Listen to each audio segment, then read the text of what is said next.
Marshall had carried out the murder, and Marshall was claiming that Bush had carried out the murder.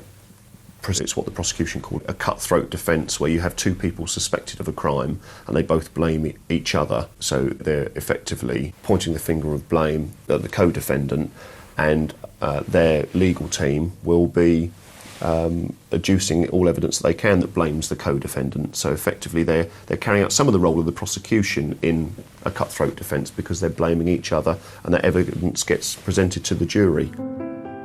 This tactic was not seen as unusual, but there was one twist from the outset that was not expected. One of the few journalists who attended the entire court case was Rosa Silverman. Right from the start of the trial, there were surprises. Even before the jury had been sworn in, Marshall had originally pleaded not guilty to everything, but on the first day he changed his plea and he admitted dismembering the body. What he didn't admit to was the murder.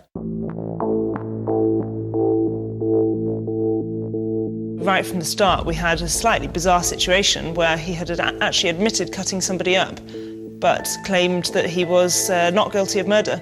And we all learnt of that before the jury had heard anything.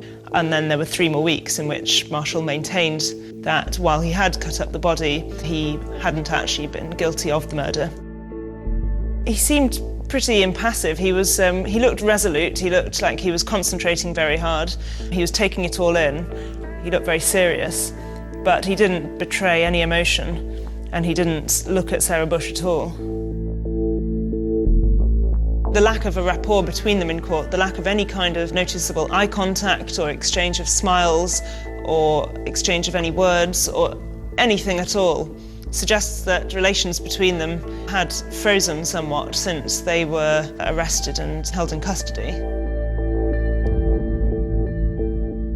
As the case progressed, the prosecution witnesses painted a grim picture of Marshall's character. Marshall was known to us, he's got a history of violence, and again that was evident in what the court heard throughout the time that the prosecution were presenting their case. Quite clearly he has a propensity to violence. You know, we heard about different levels of violence that he'd used to a number of witnesses that gave evidence during the trial. So a very manipulative, dangerous individual who wouldn't bat an eyelid at turning to extreme violence. But some of the most compelling facts presented to the court focused on Marshall and Bush's actions after the murder, which had left a significant trail of evidence. The evidential links showed that both Bush and Marshall were plundering all of Howe's assets immediately after his death. Not particularly intelligent, because that was always going to lead the police back to them. And the abuse of Jeffrey's assets, stealing his money, began less than a day after he was murdered. On the 9th of March, Marshall sold Jeffrey's phone for £15 at this shop. The following day, Sarah Bush used the internet at St Albans Library to buy a mobile phone using Jeffrey's account.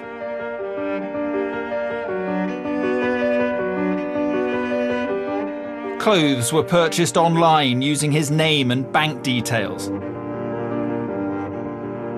And regular fast food and supermarket orders were made to various addresses connected to Bush and Marshall.